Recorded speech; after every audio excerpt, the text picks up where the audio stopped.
આ મંદિરમાં જ એક તળાવ આવેલું છે, જ્યાં ભગવાન શ્રી કૃષ્ણ સ્નાન કરતા હતા.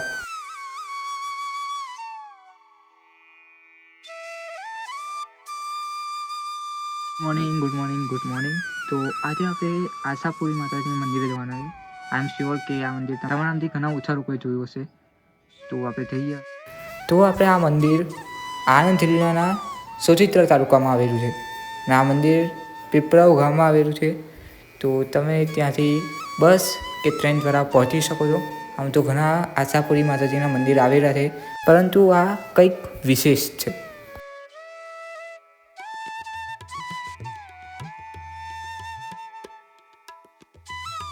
તો આપણે આવી ચૂક્યા છે માતાજીના મંદિર પીપળાવમાં. આ પીપળાવમાં આવેલું આશાપુરી માતાજીનું મંદિર છે. તો હવે આપણે માતાજીનું દર્શન કરીએ. અહીંયા માન્યતાઓ છે કે અહીંયા કોઈ પણ ઈચ્છા માગવાથી પૂર્ણ થઈ જાય છે, દુઃખો દૂર થઈ જાય છે. તો જઈએ માતાજીના દર્શન કરીએ. અહીંયા તમે વિવિધ દુકાનો જોઈ શકો છો અને વિવિધ દુકાનોમાં વિવિધ વસ્તુઓ પણ છે. પૂજાપો છે, અગરબત્તી છે. તમે અહીંથી રહી શકો છો અને માતાજીને અર્પણ કરી શકો છો. તો જઈએ હવે મંદિરમાં અને ભગવાનના દર્શન કરીએ. તો સામે તમને મંદિરનું ધજા દેખાઈ રહ્યા છે, એ મંદિર આશાપુરી માતાજીનું છે. આ સિવાય પણ અહીંયા ઘણા બધા નાના મોટા મંદિરો આવેલા છે, તો એ પણ જોઈશું. તો વિડીયોમાં એન્ડ સુધી જોડાઈ રહ્યા છો, કેમ કે આજે અહીંયા તમને ઘણા ભગવાનોના દર્શન થવાના છે.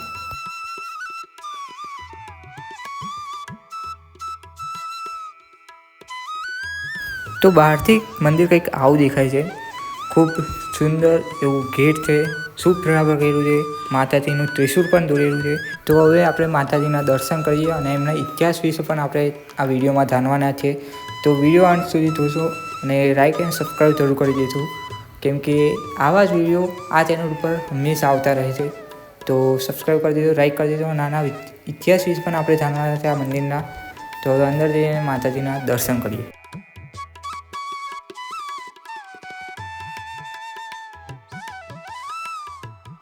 જય મા આશાપુરી. તો હવે આપણે આ મંદિર વિશે થોડુંક જાણી લઈએ, આ ઇતિહાસ વિશે થોડુંક જાણીએ. પરંતુ તે પહેલાં આ મંદિરમાં તમને ભોજનાલય, પાર્કિંગ વગેરેની વ્યવસ્થા મળે છે અને અહીંયા આજનું ભોજનાલય પણ 11 વાગે ચાલુ થઈ જાય છે. તો તમે અહીંયા જમી શકો છો, જમવાની સગવડ પણ છે. તો સામે તમે જોઈ શકો છો કે જમવાનું બનાવવાનું કામ અત્યારે ચાલી જ રહ્યું છે. આ મંદિરનો ઇતિહાસ પાંડવો સાથે પણ સંકળાયેલો છે. પાંડવો પોતાનો વનવાસ દરમિયાન આ સ્થળેથી પસાર થતા હતા. આ સ્થળ એ સમયે હિડમ્બા વન તરીકે જાણીતું હતું. પૌરાણિક કથા અનુસાર પાંડવોના માતા કુંતી, પાંડવો તથા શ્રી કૃષ્ણ પણ આ જગ્યાએ આવ્યા હતા. આ મંદિરની વિશેષતાની વાત કરીએ તો આ મંદિરની અંદર 2 માતાની મૂર્તિઓ આવેલી છે, એક આશા અને એક પૂરી. આ મંદિર 400 વર્ષ જૂનું મંદિર છે. આ મંદિરનું બાંધકામ વિશે આપણે જાણીએ તો આ મંદિરનું બાંધકામ પેશવા રાજુએ કરાવ્યું હતું. તે પેશવા રાજાઓ હતા, એમણે આ મંદિરનું નિર્માણ કરાવ્યું હતું અને એ સમયે એક ઘીનો દીવો તથા એક તેલનો દીવો આ મંદિરમાં મૂકવામાં આવ્યો હતો, જે આજે પણ પ્રચલિત છે. તો ઇતિહાસ જાણતા જાણતા આપણે હવે ભીમનાથ મહાદેવજીના મંદિરે આવી ચૂક્યા છે. મેં તમને પહેલાં કીધું હતું એમ આ મંદિરમાં ઘણા નાના મોટા મંદિરો છે, તેમજ અહીંયા ભગવાન શ્રી ભીમનાથ મહાદેવનું પણ મંદિર છે. તેમના દર્શન કરીએ.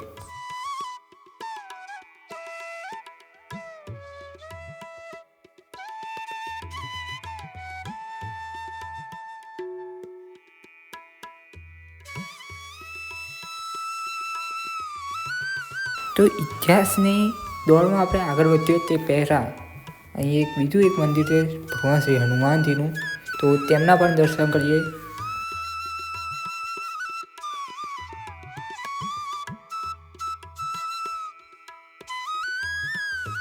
તો અહીં તમે ભગવાન શિવનું શિવલિંગ તથા ઘણી બધી હનુમાનજીની મૂર્તિઓ જોઈ શકો છો.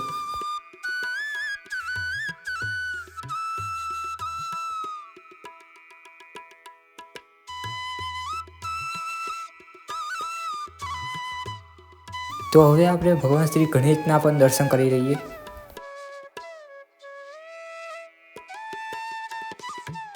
હવે આપણે શ્રી તરેશ્વર મહાદેવજીના દર્શન કરી લઈએ.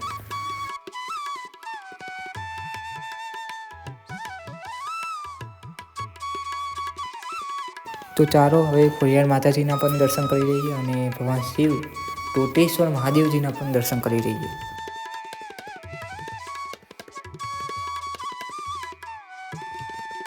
તો હવે આપણે શ્રી પંચમુખી મહાદેવજીના દર્શન કરવા જઈ રહ્યા છીએ.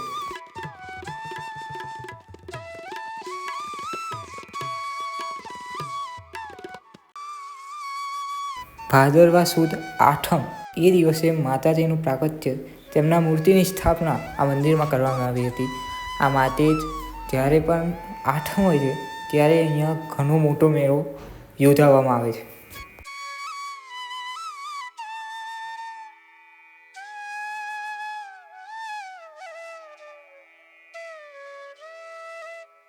તો વિડીયોની શરૂઆતમાં મેં કીધું હતું કે ભગવાન શ્રી કૃષ્ણ આ જગ્યાએ સ્થાન કર્યું હતું. તે તળાવ, આ તળાવ છે એ સ્થાને ભગવાન શ્રી કૃષ્ણએ સ્થાન કર્યું હતું. આ માટે આને નરનારાયણ સરોવર તરીકે ઓળખવામાં આવે. તો અહીં તમને ભગવાન શ્રી ગણેશ અને મા સંતોષીનું મંદિર જોવા મળે છે. અત્યારે આ મંદિર બંધ છે.